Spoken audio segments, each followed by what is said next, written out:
बेटा तू से लपेट, मैंने इस सांगा का पाठ पढ़ा के आती हूँ। पहलवान जाके पैड खरीद के ले गया।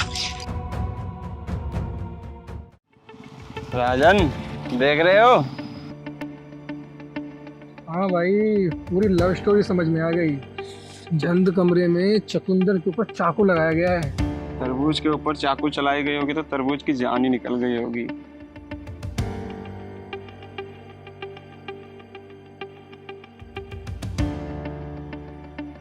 भाई तरबूज का तो पता नहीं, और ये सीन देख के मेरी जान जो निकली जा रही है।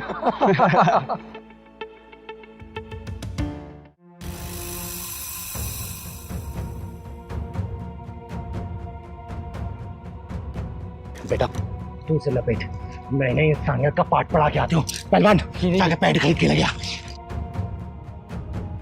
दीदी आप चिंता मत करो, इन दोनों का शनि खराब है। मैं अभी रुको, पैड लेकर आता हूँ।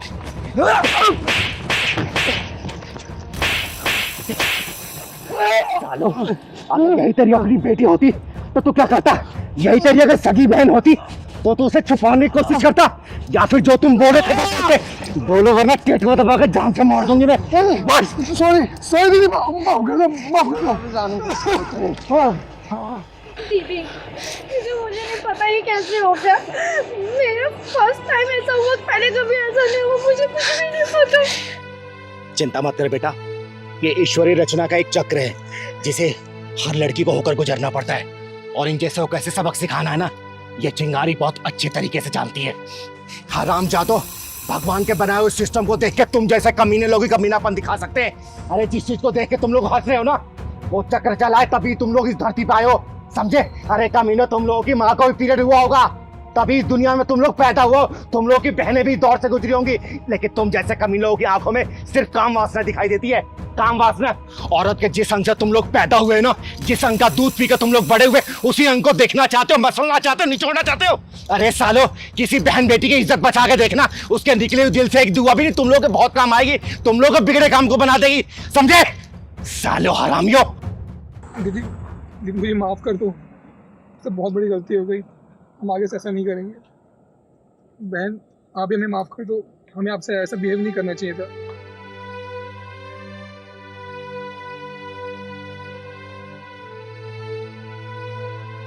भैया आगे से किसी भी लड़की के साथ ना ऐसा मत करना। और याद रखना, आगे से किसी बहन बेटी के साथ ऐसा किया ना, चिंगारे नाम है मेरा, चिंगारे कन्नर, भूत बना दूंगी मैं। चल पहलवान।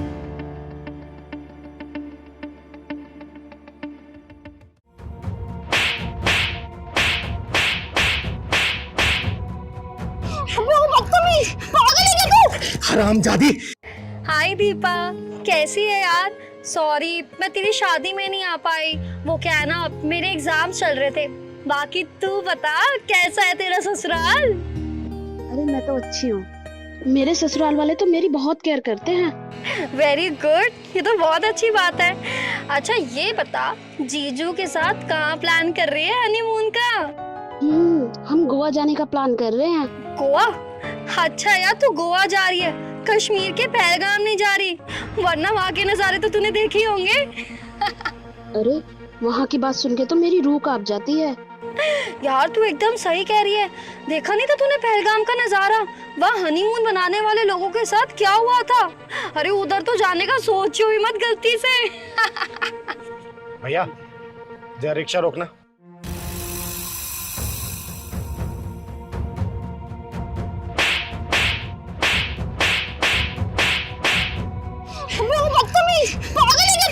हरामजादी, किसी सुहागन के उछड़े हुए मांग के सिंदूर का मजाक बना रही तू? अगर वही हादसा तेरे साथ हुआ होता तो तेरे दिल पे क्या बीती? बोल ना, बोल। अबे दो टके की तालिबानी किन्नर, तेरी हिम्मत कैसे है मुझ पे हाथ उठाने की? और तू है कौन जो मुझे ज्ञान दे रही है? चिंगारी नाम है मेरा, चिंगारे किन्नर, और तेरी जैसी बिगड़ी औरतों को सुधारने का काम करती हूँ मैं, समझी? अबे ओ, तू जानती भी है मैं हूँ कौन? मेरा बाप ना सब इंस्पेक्टर है। एक कॉल करूंगी मैं, एक कॉल, और तुम दोनों ना सीधा अंदर जाओगे। लगा अपने बाप का फोन, लगा और बोल उसको कि तू सुहागन के सिंदूर का मजाक बना रही थी, उसके सुहाग की मौत पे हंस रही थी, या फिर नंबर दे, मैं तेरे बाप को फोन करके बोलती हूँ कि एक सब इंस्पेक्टर की बेटी के दिल में सुहाग की मौत की जगह गया है।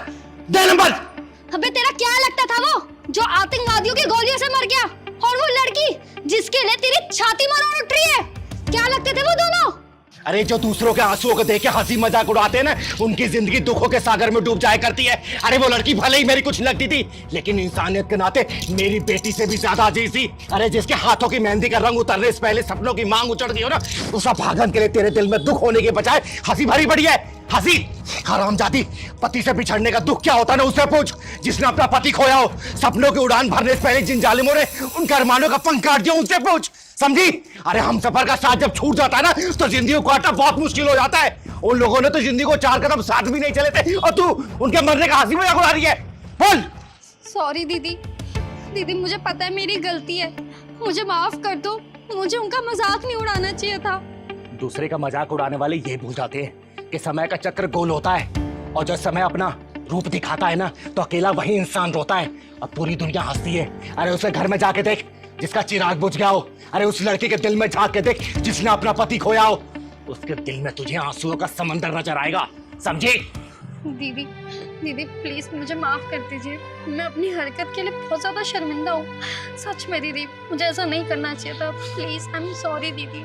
बेटा एक बात हमेशा याद रखना, दुख किसी का घर देख के नहीं आता, और सुख किसी का घर देख के नहीं जाता। सुख दुख लगा रहता है, किसी के घर भी आ जा सकता है, समझी? और आगे से किसी का हंसी मजाक उड़ाने से पहले ना 100 बार ये चिंगारी का झापड़ याद कर लेना, समझी? चल पहलवान।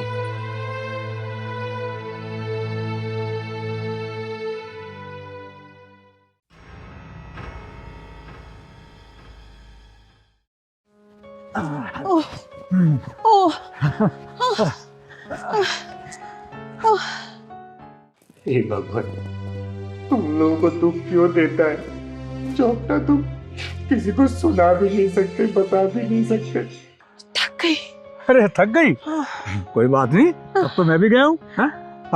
चलो उधर आराम करते हैं। आओ वहाँ बैठते आओ, हैं। चलो चलो। आज बहुत थका दिया। अरे फिट रहने के लिए कुछ करना पड़ता है। हाँ बैठो।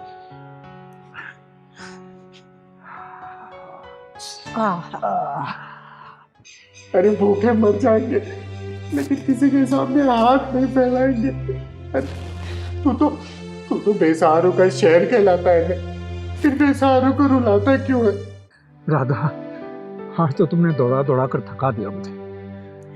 राधा के मोहन, मोहन के सिवा ना इस राधा का कोई नहीं है, इसलिए आपको फिट रहना है। और हाँ, कोई नहीं है कमा के खिलाने वाला इस राधा को। मुझसे नहीं देखा जाता ये भगवान, नहीं देखा जाता। तू ही बता ना, मैं क्या करूं? अब तू ही बता भगवान, तू ही बता कि मैं क्या करूं? राधा, सारी जिंदगी मैंने प्राइवेट स्कूल की नौकरी करने में गुजार दी, और जो बचत की वो बेटी और बेटे की शादी में खत्म हो गई। रह दे के ये खाली हाथ रह गए, और इन खाली हाथों को देखते हुए बहू और बेटे भी हमसे किनारा कर गए।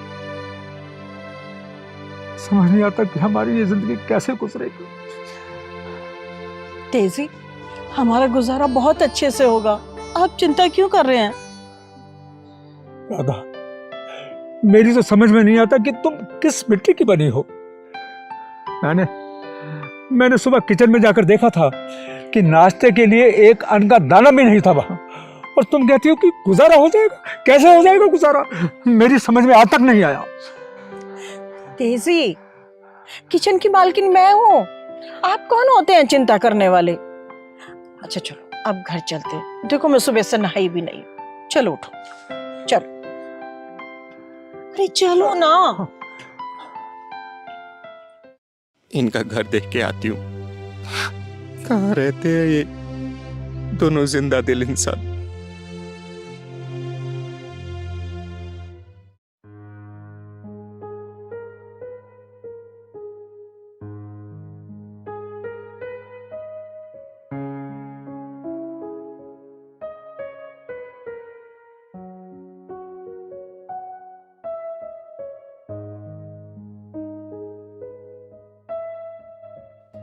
उदास क्यों हो? हाँ, ये लो पैसे, जाके बाजार से चीनी पत्ती चाय सब कुछ लेकर आओ, मैं तुम्हारे लिए चाय बनाती हूँ। राधा, लगता है कि तुम अपनी सारी जमा पूंजी लेकर आ गई हो। इससे नाश्ते का इंतजाम तो हो जाएगा, पर दोपहर और रात के खाने का क्या होगा? जब नीचे वाले रिश्ता तोड़ के चले जाते हैं ना, तो ऊपर वाले से ना रिश्ता जुड़ जाता है। हर वो नीचे वालों को ना कभी किसी चीज की कमी नहीं होने देता है। राधा, मन को तसल्ली देने के लिए ये बातें अच्छी लगती है, पर तुम भी अच्छी तरह जानती हो कि ये सब सच्चाई से कोसों दूर है। बेटी दामाद को लेकर चली गई और बहू बेटे को ले दे के हम दोनों फिर से अकेले रह गए, उसी मोड़ पर जहां से हमने अपनी जिंदगी का सफर शुरू किया था। फर्क सिर्फ इतना है कि उस वक्त भी अकेले थे और आज भी अकेले हैं, औलाद के होते हुए। बस इसी बात का अफसोस है। अरे आप है ना मेरे साथ, तो चिंता किस बात की? हाँ, क्यों टेंशन ले रहे हैं आप? चिंता की बात तो है राधा।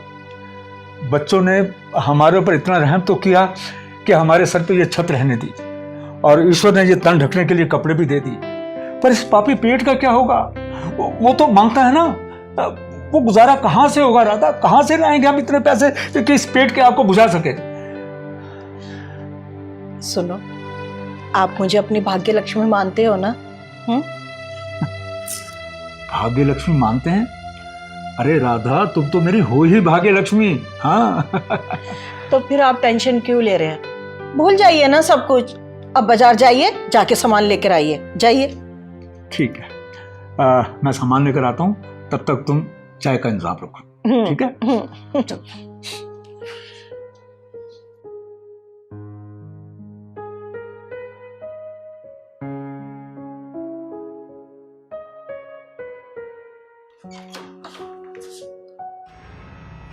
अरे, इतना सारा राशन का सामान हमारे घर के दरवाजे पर?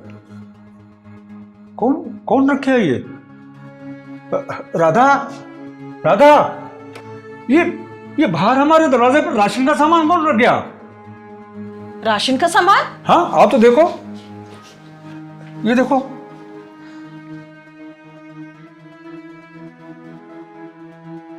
ये क्या है? ये, अरे ये तो कुछ चिट्ठी लग रही है।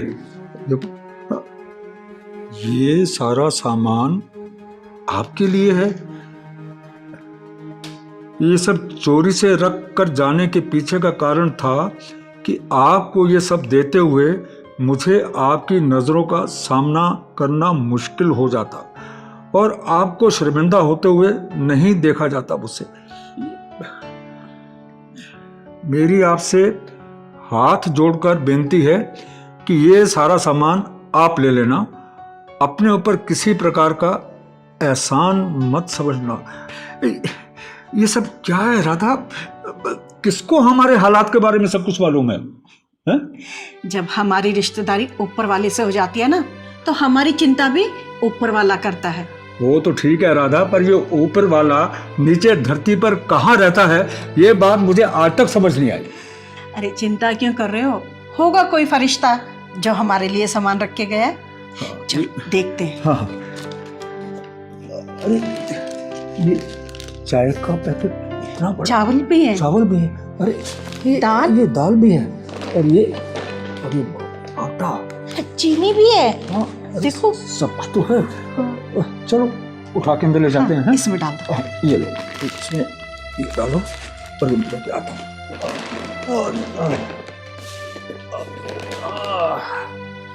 वाह, ईश्वर उसका भला करे जिसने हमारा भला किया।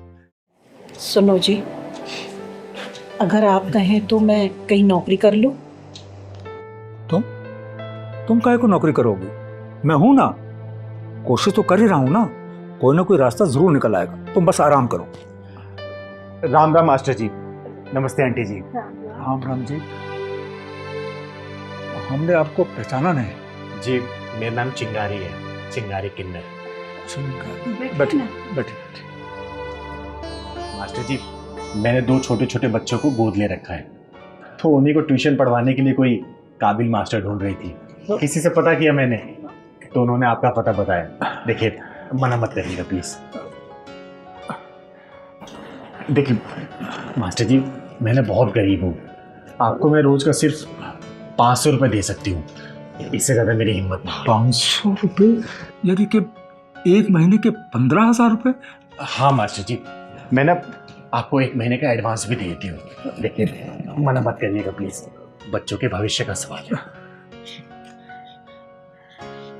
मास्टर जी, मैं कल से बच्चों को ट्यूशन के लिए भेज दूंगी। आपका बहुत बहुत धन्यवाद। ठीक है। राम राम। राम राम राम। राम।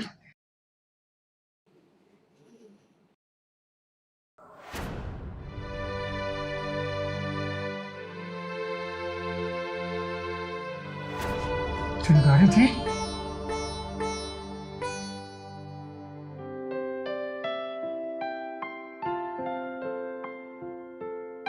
सुनिए जी, हाँ। आप कहते थे ना कि भगवान इस धरती पर कहाँ है? हाँ, ऊपर वाला इनको सदा सुखी रखे। देखिए मैं आपकी बहू की जगह तो नहीं ले सकती, लेकिन हाँ मैं आपकी बेटी बन के जरूर रह सकती हूँ।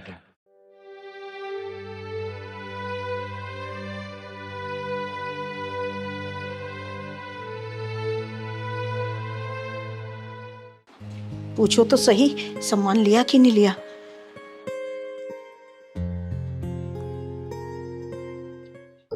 अरे अरे, ये तो सपना का फोन है, अब इसको क्या बोलूंगा। हेलो, हाँ सपना। हाँ हेलो, सामान ले लिया आपने सारा? सपना, शायद हमारा समय नहीं चाहता कि हम अपनी मैरिज एनिवर्सरी मनाएं। मतलब मैं समझी नहीं। वो किसी मजबूर इंसान ने मेरा पर्स चुरा लिया। हाँ, शायद उसकी जरूरत हमसे ज्यादा रही होगी।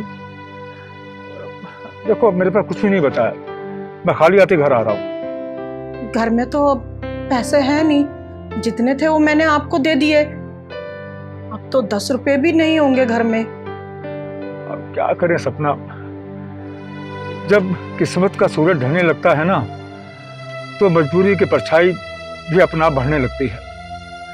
हमारी तकदीर का सूरज भी धीरे धीरे ढल रहा है, बताओ क्या कर सकते हैं। अच्छा सुनो, वो घर में सूजी तो होगी ना, तुम ऐसा करो उसी का हलवा बना लो।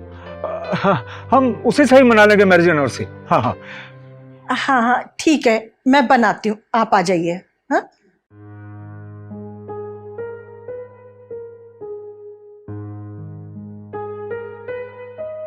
रोक दो यार, रोक दो रिक्शा।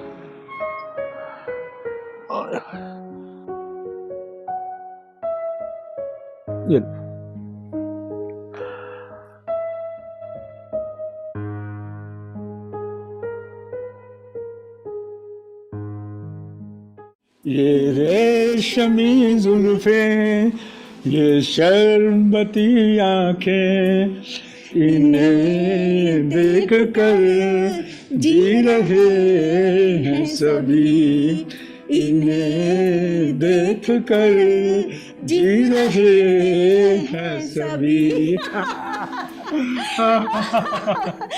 नहीं वाह, हमारी जीवन संगनी सपना रानी जी को हमारी शादी की सालगिरह की बहुत बहुत मुबारक। आपको भी शादी की सालगिरह बहुत बहुत मुबारक हो। सौभाग्यवती रहो। अरे हलवा हाँ, हमारी है। मैंने हलवा बनाने के लिए रखा है। देखो देखो देखो। हाँ। अरे ये कौन आ गया, देखो तो जरा। मैं देखती हूँ।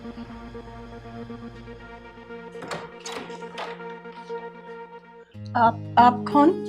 मैं चिंगारी, चिंगारी किन्नर। आप दोनों को शादी की सालगिरह की ढेरों सारी शुभकामनाएं। अरे आप तो वही हैं ना जो सुबह रिक्शा में मेरे साथ थी। हो तो आपने हमारी सारी बातें सुन ली थी। चल आइए आइए, बैठिए, आइए आइए।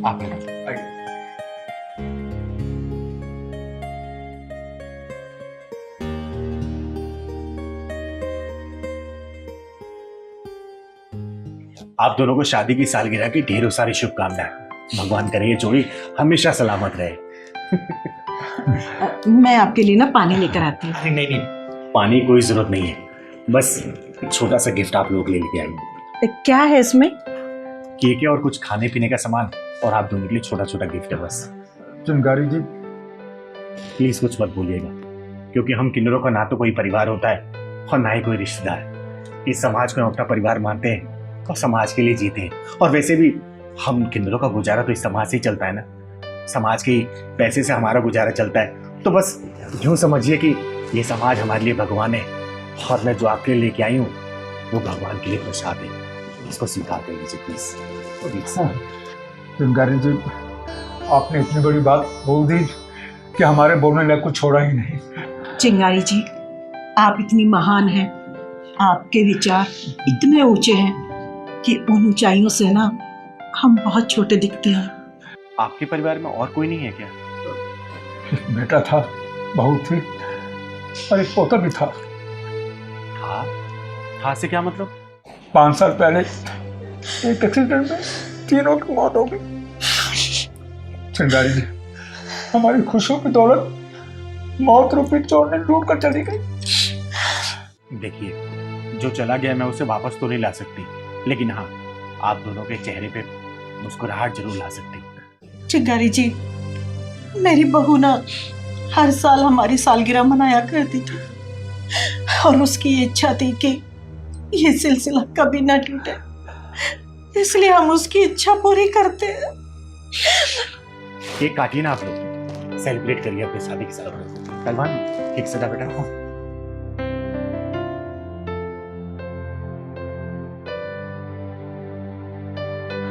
अरे वाह चिंगारी जी, जैसा केक आप लेके आई हैं ना, हमारी बहू भी बिल्कुल ऐसा ही केक लाया करती थी। देखिए, मैं आपकी बहू की जगह तो नहीं ले सकती, लेकिन हाँ, मैं आपकी बेटी बन के जरूर रह सकती हूँ। और वादा करती हूँ आप दोनों से, आप लोग की आंखों में कभी आंसू नहीं आने दूंगी, कभी भी नहीं। काटिए। Happy anniversary. खिलाइए खिलाइए।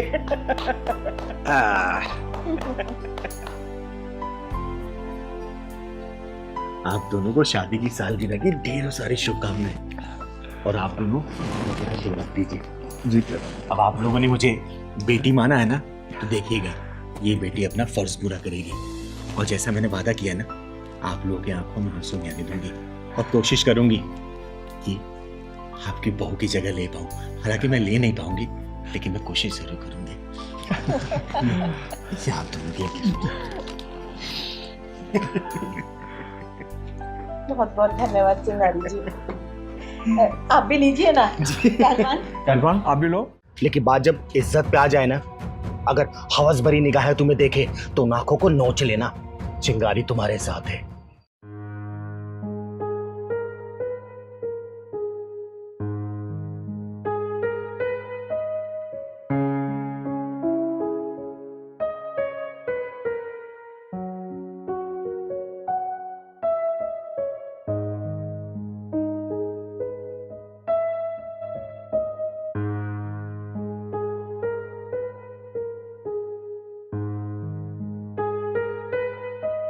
एक्सक्यूज मी, दिमाग फ्रेश है?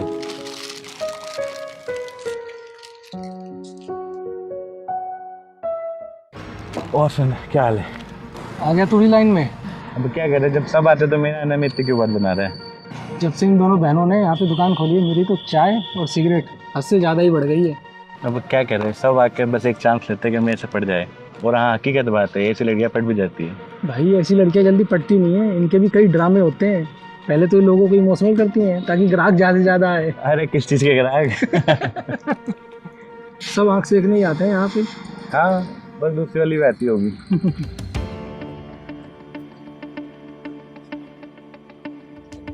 देख, वो दूसरी वाली भी आ गई। अरे तू यहाँ क्या करने आई है? मैंने तुझे बोला है ना, यहाँ मत आया कर तू। अरे दीदी तो क्या हो गया, अपनी दुकान है, जब मर्जी आ सकती हूँ। और वैसे आप इतना परेशान क्यों हो रही है? एक बात बताइए, मम्मी पापा के जाने के बाद आपके ऊपर जिम्मेदारियों का पहाड़ टूट गया। आपने घर संभाला, दुकान संभाली, पर मुझे भी संभाल रही है। तो आप खुद बताइए, मैं क्यों ना आती आपकी मदद करने। ऊपर से आपने छोटी सी उम्र में पढ़ाई भी छोड़ दी मेरे कारण। अरे लेकिन तू मुझसे पढ़ने में बहुत अच्छी है और ये पढ़ाई लिखाई मेरे बस की बात नहीं है, बस इसीलिए। और मैं तुझसे बड़ी भी तो हूँ। दीदी मुझे ना कभी कभी ये भगवान का इंसाफ समझ नहीं आता। माँ बाप भी छीन लिए और कोई भाई भी नहीं दिए। अगर कोई भाई होता तो हमारे लिए सोचता करता, सारी चीजें कितनी आसान हो जाती। लेकिन गुड़िया, भगवान पे दोष लगाने से कोई फायदा नहीं है। अगर पापा या भाई भी होते तो वो भी तो काम ही करते ना, और हम भी तो काम ही कर रहे हैं ना। और दीदी इन आदमियों के बीच में कैसी भूखी नजरों से देखते हैं आपको, ना जाने कुछ गलत भी बोलते होंगे। इन लोगों को देखकर लगता है कि इन लोगों ने कभी लड़कियों को काम करते हुए देखा ही नहीं। क्या कर रही है? धीरे बोल, ग्राहक आना बंद हो जाएंगे। दीदी कम से कम मन की भड़ास तो निकालने दो। देख छोटी, अभी ना हमारी कंडीशन इतनी अच्छी नहीं है कि हम लोगों पर अपना गुस्सा निकाल सके, और इंसान को ना अपने हालात के हिसाब से ही अपना गुस्सा निकालना चाहिए। और इस समय ना हमारी चुप रहने में ही भलाई है। छोटी, तू ना बस अपनी पढ़ाई पे ध्यान दे, क्योंकि इस दुनिया में ना पढ़ाई एक ऐसा खामोश जवाब है जो उठे हुए सरों को भी ना झुका देता है। और गुड़िया, जिसने पढ़ाई को अपनी मंजिल बना लिया ना, उसे ना दुनिया सर आंखों पे बैठा लेती है। और वैसे भी जब लोग रास्तों पे निकलते हैं ना, तो वो कंकड़ और पत्थरों पे ध्यान नहीं देते। लोग ना बस उस मील के पत्थर पे ध्यान देते हैं जिसके लिए वो घर से निकले हैं। सुनो, 2 चाय देना। लाओ दीदी, मैं दे आती हूँ। अरे कोई बात नहीं, मैं दे आऊंगी। अरे दीदी, अभी तो आपने मुझे इतना लेक्चर दिया है, इतना समझाया है कि कंकड़ पत्थर पे ध्यान नहीं देते, फिर आप ही ध्यान दे रही हो। लाओ चाय मैं दे आती हूँ। अच्छा ठीक है, रुक।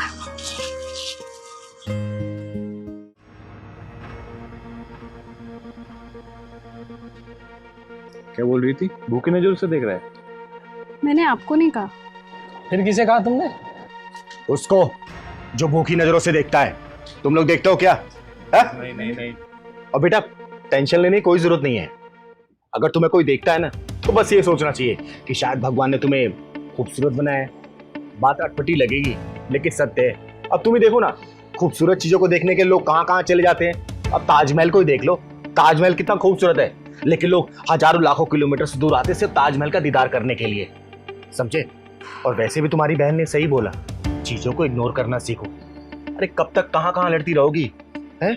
लेकिन बात जब इज्जत पे आ जाए ना, अगर हवस भरी निगाहें तुम्हें देखे तो नाकों को नोच लेना। चिंगारी तुम्हारे साथ है, ठीक है? इधर आओ। तुम्हें ये भी सोचना चाहिए कि तुम्हें अपनी दुकान को भी नुकसान नहीं पहुंचाना। तुम्हारी बहन तुम्हारे लिए कितनी मेहनत कर रही है, बोलो। और देखो, तुम लोग ना सिर्फ ये सोच लिया करो कि इस तरीके के लोग आए ना, तो ये सोचा करो कि टिकट लेके ताजमहल देखने आए। ये जीवन में काम भी बहुत जरूरी है, और तुम दोनों को तो फक्र होना चाहिए कि तुम लोग आत्मनिर्भर हो। और तुम दोनों, अगर ये दोनों बहनें काम कर रही है ना, तो इनकी कोई ना कोई मजबूरी रही होगी। इनकी मजबूरी का फायदा मत उठाना, समझे? एक बहन अपनी बहन को पढ़ाने के लिए जीवन त्याग कर रही है, उसके त्याग को शर्मिंदा मत करना। एक बात और अपने भेजे में बिठा लेना, एक औरत उस आदमी से बहुत जल्दी घुल मिल जाती है जिसकी आंखों में अपने लिए इज्जत देखती है। आई बात समझ में? सॉरी चिंगारी दीदी, आज के बाद हम किसी लड़की को नहीं छेड़ेंगे। सॉरी मांगना है ना, इन दोनों बहनों से मांगो और शर्म करो। सॉरी बहन, हम आज के बाद तुम दोनों को नहीं छेड़ेंगे। सॉरी बहन, नहीं छेड़ेंगे आज के बाद आप लोग।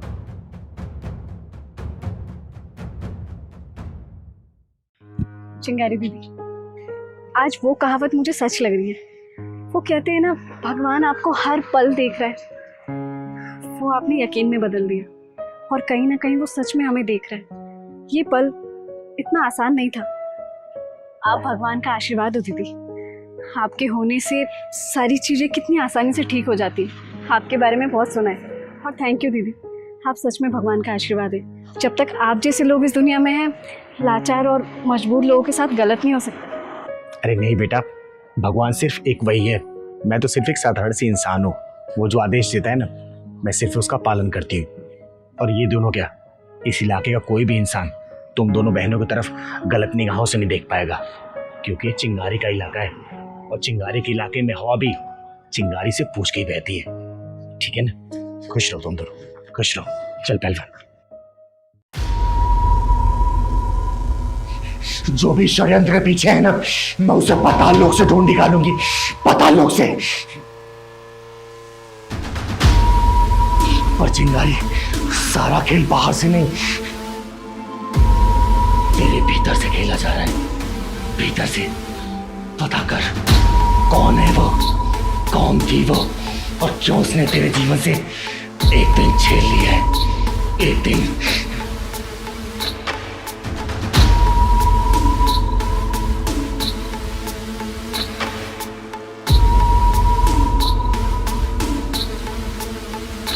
लो आ गए वो लोग, दो जवाब अपने झूठ से।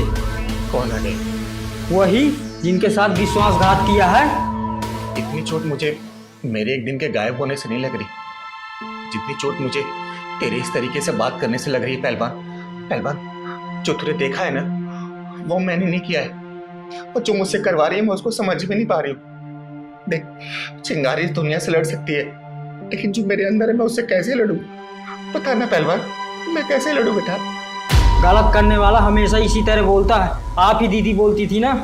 हाँ, कहती थी मैं, लेकिन मैं कभी उसका साथ नहीं छोड़ती थी। देख पहलवान, मैंने अपने जीवन में दो ही चीज कमाई है, एक इज्जत और दूसरा तू, और दोनों ही मेरे हाथों से निकलती हुई दिखाई दे रही है। पहलवान, अगर तू नहीं बताएगा उस 25 तारीख को क्या हुआ था, तो मैं उनका क्या, मैं खुद को भी जवाब नहीं दे पाऊंगी बेटा, खुद को भी नहीं। चिंगारी जी, हमने आपके भरोसे अपनी बेटी आपके साथ भेजी थी, 2 दिन से घर नहीं आई है वो। बताइए कहाँ है वो? चिंगारी जी, हमने आपके खिलाफ इसलिए कंप्लेंट नहीं की क्योंकि आपके ना हमारे ऊपर बहुत एहसान है। बताओ हमारी बेटी कहाँ है? बताइए। देखिए, आप लोग परेशान मत होइए, आपकी बेटी जहां भी होगी ना, सही सलामत होगी। चिंगारी के रहते उसका बाल भी बाका नहीं हो सकता। आज तक जब भी आप लोग किसी उलझन में उलझते थे तो ये चिंगारी ही सुलझाती थी, लेकिन आज खुद चिंगारी इस पहेली में उलझ गई है। मुझे थोड़ा समय दीजिए, प्लीज थोड़ा समय दीजिए आप। देखिए चिंगारी जी, हमारी बेटी बिल्कुल ठीक ठाक घर वापस आ जानी चाहिए। हाँ, कहीं देते आपको एकदम सही सलामत हमारी बेटी हमारे पास आनी चाहिए। हाँ।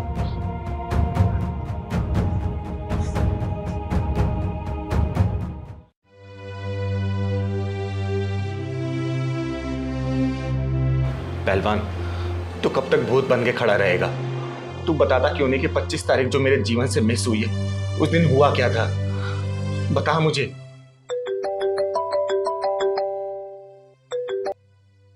हेलो चिंगारी जी, माफ कीजिएगा, सुबह सुबह आपको फोन करके मैंने परेशान किया। दरअसल आपके खिलाफ एक कंप्लेन आई है। कंप्लेंट? एक लड़के का कहना है कि आपने कल रात को शराब पीकर एक लड़के को छेड़ा, और फिर जब उस लड़के ने आपको मना किया तो आपने उससे बहुत मार मारा।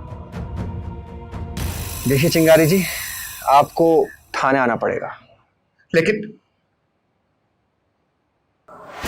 और बाकी 6 दिन तू नहीं समाज के लिए, जिन समाज की तू मसीहा बनती है ना, उनको जवाब देते रहना। ठीक है इंस्पेक्टर साहब, मैं आ रही हूं। ठीक है। बेटा चिंगारी, अब तू मेरे हाथ से चढ़ी है, और इस बार मैं ये मौका अपने हाथ से जाने नहीं दूंगा।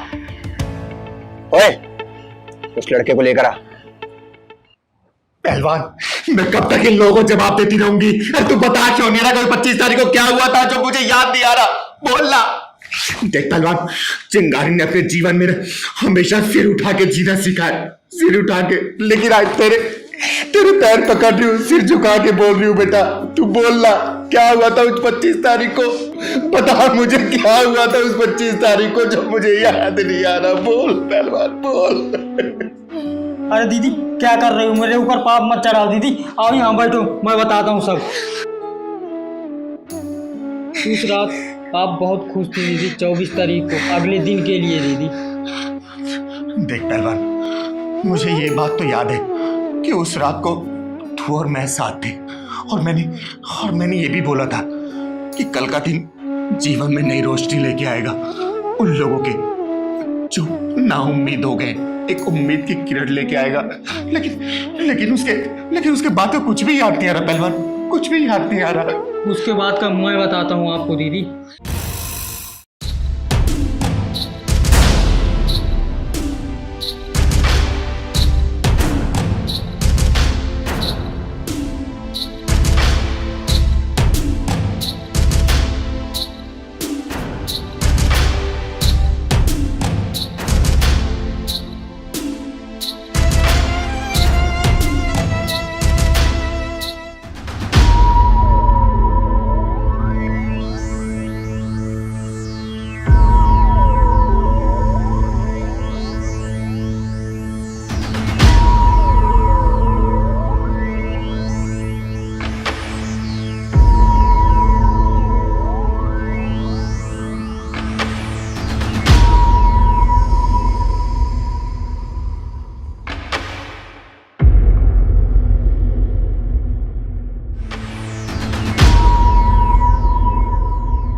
लग जाएगी ना, मैं कह रहा हूँ ना। दीदी छोड़ो अपने आप को।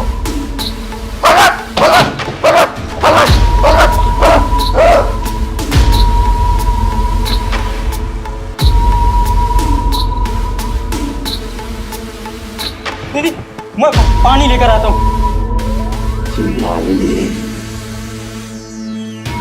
शुरू कर दिया चिंगारी के साथ। अरे पहलवान, होली है क्या जो तू पानी फेंक रहा है मेरे ऊपर? दीदी आप ठीक हो ना? हाँ मैं तो ठीक हूँ, मुझे क्या होगा? दीदी अपने आप को आप मार रही थी। मैं मार रही थी? क्या बोल रहा है तू? ये माला आपके पास आया ना दीदी, तभी सही हुई हो आप। पहलवान, ये बहुत ही सिद्ध माला है, किसी सिद्ध पुरुष ने दिया है मुझे, जो कि बुरी बलाओं और हवाओं से बचाती है।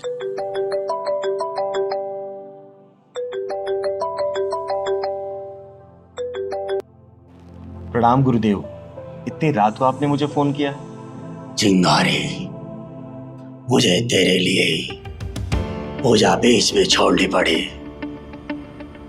मुझे लगा तू मुसीबत में है। गुरुदेव मुसीबत का तो नहीं पता, लेकिन पहलवान बोल रहा था कि मैं अपने आप को मार रही थी। हाँ, मुझे भी कुछ ऐसा ही एहसास हुआ। चिंगारी, तू संभल संभल के कदम रखना। अरे गुरुदेव, आपके रहते हुए चिंगारी को कहाँ कुछ हो सकता है? चिंगारी, तुम जो भी करना सोच समझ के करना, क्योंकि तुम्हें कोई देख रहा है। तो आप भी कोई देख रहा है? मैं कुछ समझी नहीं गुरुदेव। धीरे धीरे सब समझ में आ जाएगा, बस अपना ख्याल रखना। ठीक है गुरुदेव, प्रणाम।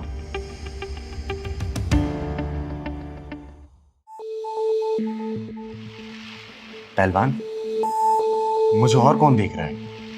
दीदी आप आराम करो, मैं दूध लेकर आता हूँ। मुझे और कौन देख रहा है?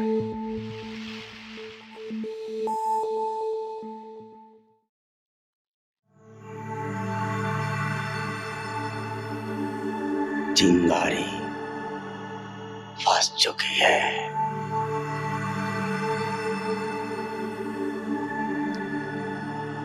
ले दीदी अरे दीदी कहाँ?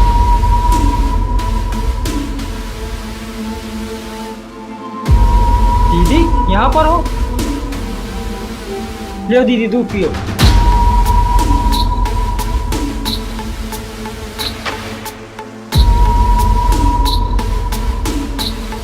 ये पहले तू डर गया तू चिंगारी दीदी से? नहीं दीदी, मैं आपसे क्यों डरूंगा दीदी? सही कह रहा है, तू कैसे डर सकता है? तू मेरा पेट पका लेगा। तेरे कितनी मौज। अच्छा सुन, तू जा सो जा। तू कल का दिन बहुत ही यादगार दिन होने वाला है चिंगारी का। हाँ दीदी, कल 25 तारीख है और 25 तारीख का आपको बहुत इंतजार है। 25 तारीख के तो सिर्फ शुरुआत हुई है, पूरा दिन बाकी है। जा सो जा।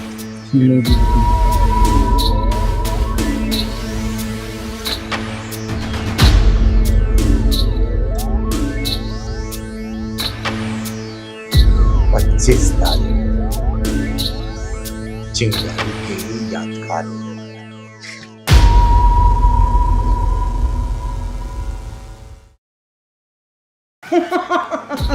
अरे पहलवान, किशोरदा घुसे नहीं है रे, किशोरदा उत्पन्न हुए हैं।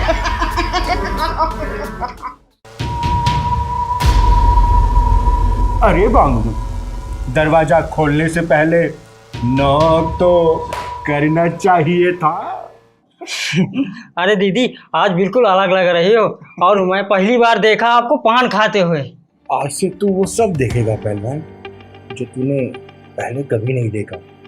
कल रात से मेरे अंदर बदलाव आया है, खुशी का। चिंगारी अब तक सिर्फ लोगों के लिए जीती थी, उनके दुख दर्द को दूर करती थी, लेकिन आज से सिर्फ अपने लिए जिएगी, क्योंकि लोगों के दुख को दूर करते करते ये चिंगारी अपने आप को ही भूल गई थी रे। ये क्या कह रही हो दीदी? आप तो कहती थी कि ये जीवन दूसरे के सेवा के लिए है। मैं इस बात सुनकर हैरान हो गया। अब आप इतने हैरान ना हो, अरे आने वाले हैं मेहमान, कुछ जरा इंतजाम तो करो। अरे उम्र गुजरी है हसूड़ी में, हसूड़ी में, हसूड़ी। दीदी, आपके अंदर किशोरदा घुस गए। अरे पहलवान, किशोरदा घुसे नहीं है रे, किशोरदा उत्पन्न हुए हैं।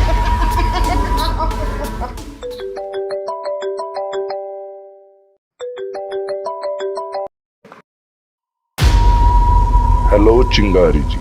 जी फरमाइए। मैं मंत्री जी के यहाँ से बोल रहा हूँ। चिंगारी जी, आपने मंत्री जी के सामने एक प्रपोजल रखा था जिसके लिए आज आप उनसे मिलने वाली थी। हाँ, मिलने वाली थी। एक ऑफर आपके लिए मंत्री जी की तरफ से है, लेकिन ऊपर से है। अरे ऑफर ऊपर से हो चाहे नीचे से हो, जब तक इस चिंगारी को पसंद नहीं आएगा ना तो कोई फायदा नहीं है उस ऑफर का। आगे बताइए ना। चिंगारी जी, ये बातें फोन पे नहीं होती हैं। हमारा आदमी आएगा, वो आपको सब समझा देगा।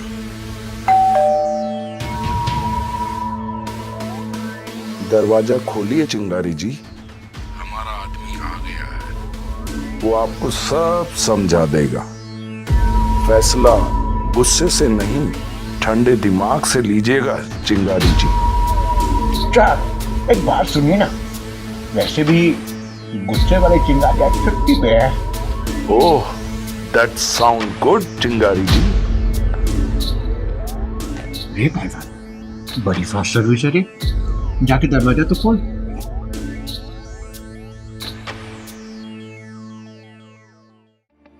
चिंगारी जी। हाँ, अंदर आइए। नमस्कार चिंगारी जी, कैसी हैं आप?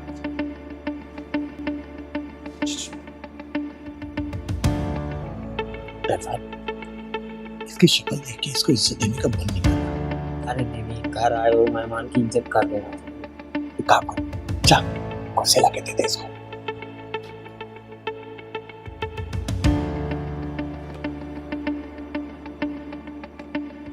पार्सल का काम होता है, पार्सल दे और निकले। वैसे तुम अपनी बात बोलो और निकलो। पार्सल बॉय का एक काम और होता है चिंगारी दीदी, अगर पार्सल पर्सनल हो तो पर्सनल हाथों में ही दिया जाए।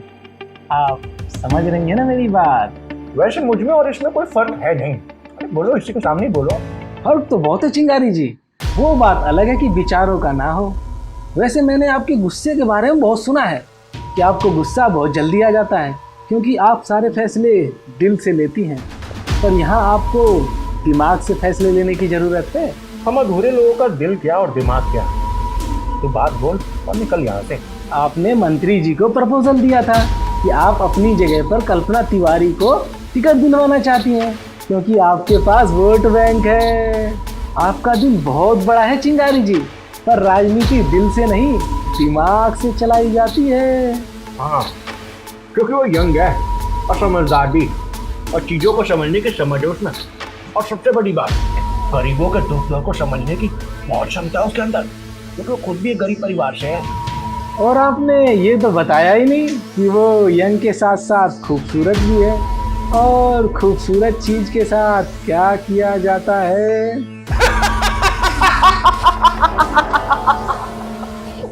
तुझे पता है मैं तेरी बातों को सुन के हंस क्यों रही हूँ? तुमने वो कहावत सुनी है ना, जब किसी का बुरा वक्त नहीं होता ना तो वो ऊपर जाता नहीं है। शुक्र मना के फिर आज बहुत अच्छा वक्त चल रहा है, क्योंकि मैंने वो गुस्से वाली जो चिंगारी है ना उसको छुट्टी पे भेज रखा है। अगर वो गुस्से वाली चिंगारी होती ना तो तू ये अपने कदमों पे घर नहीं जाता, बल्कि छोटे छोटे छोटे टुकड़ों में पार्सल होके घर जाता। समझा क्या? तुम मिस्टर डिलीवरी बॉय अपनी खैरियत चाहते हो ना तो तब निकल जाओ यहाँ से। चिंगारी जी, अभी तो आपने बोला कि मेरा अभी वक्त नहीं आया ऊपर जाने का, और मेरा अच्छा वक्त है तभी तो मैं आपके पास आया हूँ। तभी तो मेरी बात आपको अच्छे से समझ में आएगी। इज्जत की दलाली करने का शौक नहीं है चिंगारी को, समझा?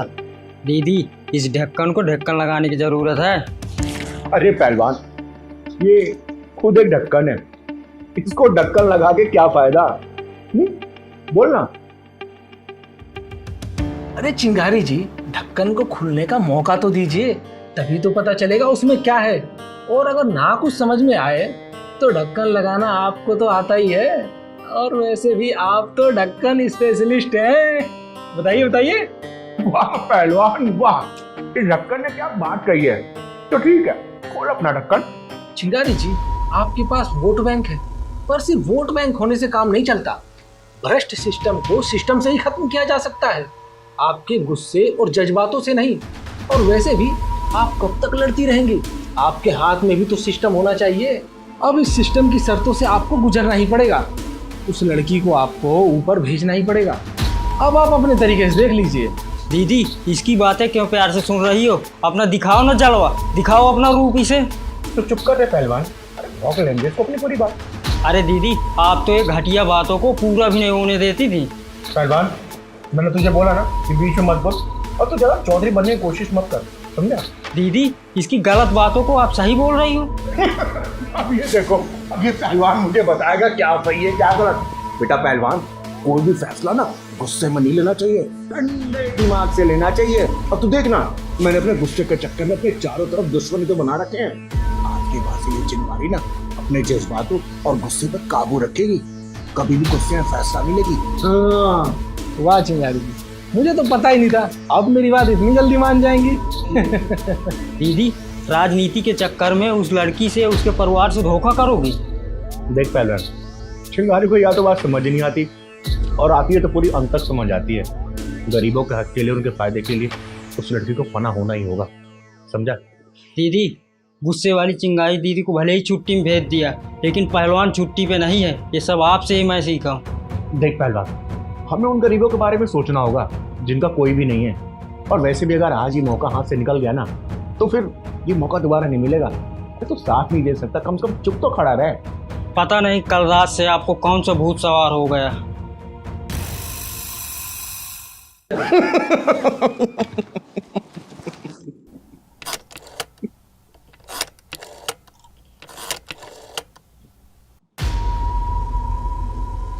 बेटा कल्पना, हाँ, तुम्हारे ऊपर जाने का टिकट आ चुका है, और तुम्हें लेने के लिए खुद ही जाना होगा और वो जैसा बोले वैसा ही करना, ठीक है?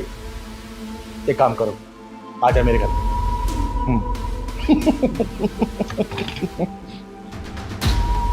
आपका प्रपोजल चिंगारी ने एक्सेप्ट कर लिया।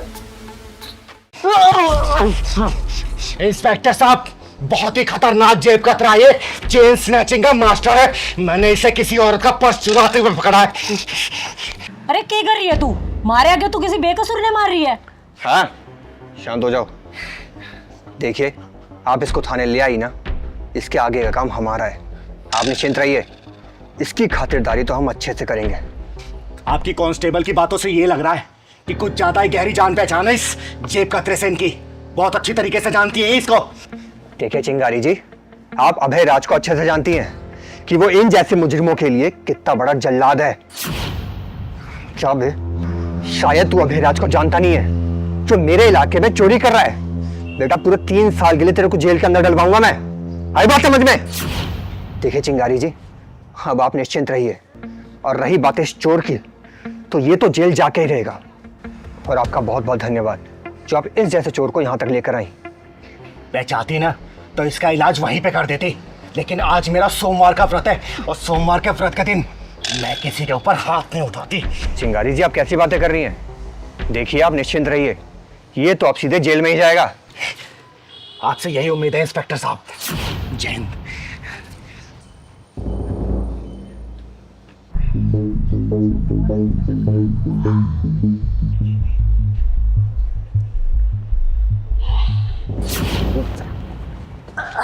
सुबह साले हमारे इलाके में लूटमार कर रहा है, सारा माल खुद हड़प पे रखना चाहता है क्या? मैं तेरे को पता नहीं है क्या कि लूटमार का 50% हमको भी मिलता है? नाम क्या तेरा? सोएब नाम है। पहली बार इस इलाके में हाथ साफ गया हूँ साहब। और क्या चुराया तूने, ये बता मुझे। अरे वाह, जियो मेरे शेर। टेंशन मत ले, पकड़ा गया है तो कोई टेंशन वाली बात नहीं है। तेरे को हम छोड़ देंगे, लेकिन तू इस धंधे को मत छोड़ियो। आई बात समझ में? अरे तन्ने भी रहना है कि सैलरी तो सिर्फ हमारी रोजी रोटी चल रहा है, थारे जैसा ही हो जाए तो हम ऐश कर रही हैं।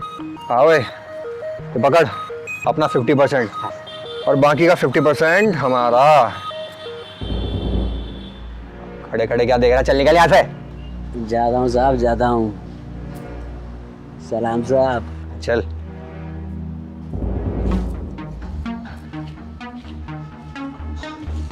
ओए, सिगरेट दे।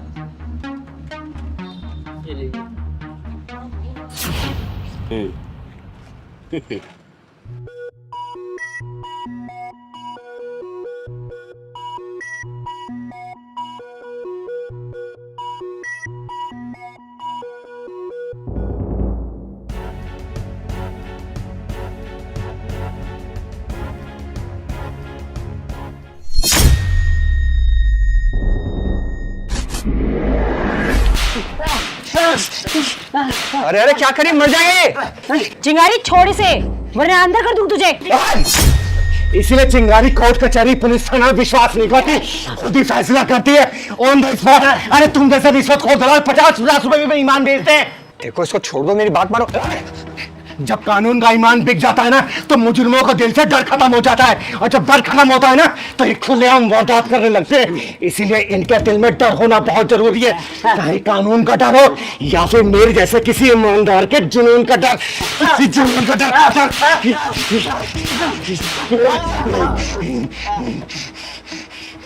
ये होता है डर, और डर होना बहुत जरूरी है। और जब ये होश में आएगा ना, तो ईमानदारी की जिंदगी जिएगा। और जा रही हूं मैं, दम है तो रोक के दिखा मुझे, रोक ले आके।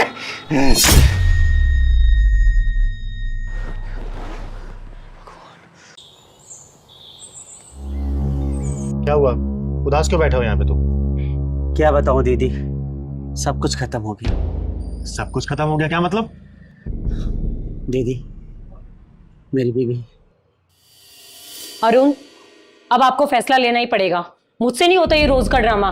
मैं तंग आ चुकी हूँ तुम्हारे भाई की सेवा करते करते। यार, तुम्हारे हर रोज के ड्रामे से मैं तंग आ गया हूँ। जब भी ऑफिस के लिए निकलो, सबसे पहले तुमसे टकराओ। अरे सुंदर कौन सा हर वक्त घर पे रहता है? वो भी तो ऑफिस जाता है। मुझसे नहीं होता, कभी उसके कपड़े धो, कभी उसका खाना बनाओ। मैं इतनी ज्यादा सेवा नहीं कर सकती उसकी। झाड़ू पोछा कपड़े करने के लिए बाई लगा रखी है, एक इंसान को खाना बनाकर देने में तुम्हें इतनी चिढ़ हो रही है। अब तुम्हें फैसला करना ही पड़ेगा, या तो इस घर में तुम्हारा भाई रहेगा या फिर मैं रहूंगी। उसे बोलो अपना इंतजाम कहीं और कर ले। उसका इस घर में उतना ही हक है जितना मेरा। माँ बाप के जाने के बाद वही एक रिश्ता है जो मेरे साथ है, और तुम उसे नोच नोच कर खाना चाहती हो। हाँ हाँ, तुम तो बोलोगे ही, तुम पत्नी थोड़ी घर की नौकरानी लेके आए हो। माँ सही कहती थी, वो बोलती थी कि मैं भी एक औरत हूं। एक छत के नीचे 10 आदमी रह सकते हैं, मगर उसी छत के नीचे 2 औरत नहीं रह सकती। 10 आदमियों के बीच में अगर एक औरत को रखा जाए ना, तो लड़ाई होना संभव है। हाँ हाँ, तुम तो बोलोगे, तुम इस घर की नौकरानी लेके आए हो, बीवी थोड़ी लेके आए हो। ये कैसी बात कर रही हूँ? वो मेरा भाई है, मैं उसे कैसे छोड़ सकता हूँ?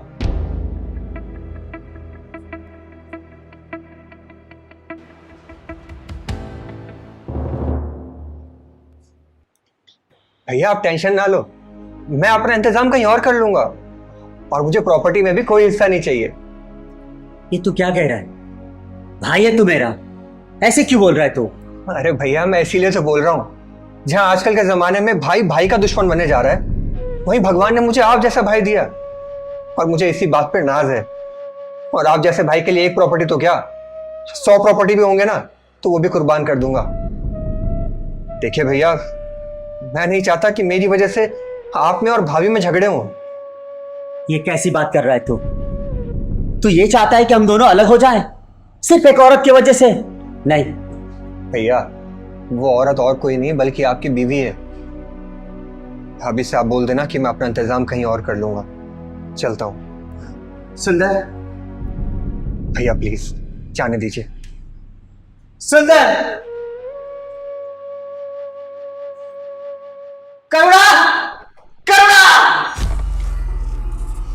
करुणा। अरे क्या हुआ, क्यों गला फाड़ रहे हो? अब तो खुश होना, चला गया सुंदर। उसे तो बहुत पहले चले जाना चाहिए था, बड़े आए भाई वाले। अच्छा ही हुआ अगर वो चला गया तो। तुम्हें अकेले रहना अच्छा लगता है ना, फिर रहो अकेले।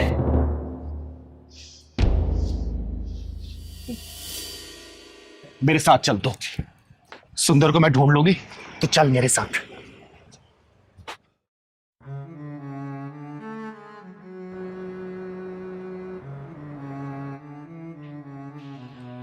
किसका इंतजार कर रही है तू? हाँ? दीदी आप? क्यों, किसी और का इंतजार कर रही थी क्या? किसका इंतजार करूंगी, और उनका इंतजार कर रही थी। नहीं आएगा वो अब। क्यों नहीं आएगा? क्यों, तुझे पता नहीं है क्या कि क्यों नहीं आएगा? मगर सुंदर तो अपनी मर्जी से गया है। अपनी मर्जी से गया, तेरे झगड़े की वजह से गया है। मैं मानती हूँ मेरे झगड़े की वजह से गया है, मगर अगर सुंदर घर नहीं आएगा तो क्या अरुण भी घर नहीं आएगा? वो कैसे अपनी बीवी को भूल सकता है? ये क्या बोल रही है तू? शादी के बाद बीवी अपने पति को हक क्यों दिखाती है? बोलना, सिर्फ पत्नियों का ही फर्ज होता है क्या?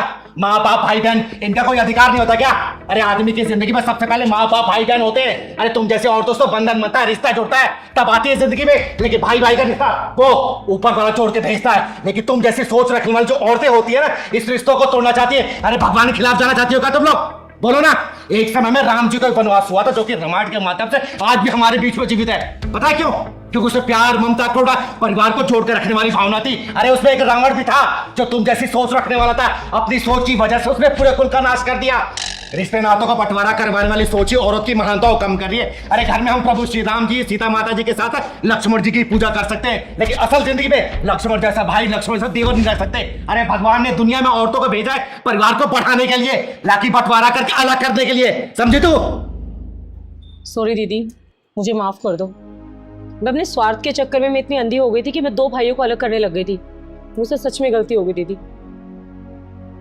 अरुण, सुंदर, अंदर आ जाओ।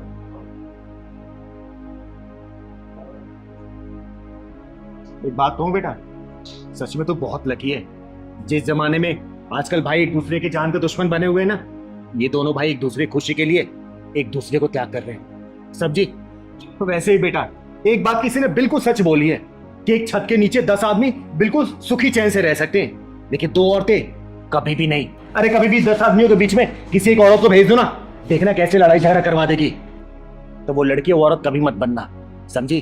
परिवार को जोड़ के रखने की आदत डालो, क्योंकि तोड़ने वाले तो हजारों पड़े हैं, समझी? और हाँ बेटा, दोनों भाई एक दूसरे से किसी भी कीमत पे जुदा मत होना। याद रखना कि जब दो भाई एक साथ रहते हैं ना, तो किसी के माई के लाल में दम भी नहीं होती। उस परिवार के ऊपर नजरें उठा के देखिए, समझे?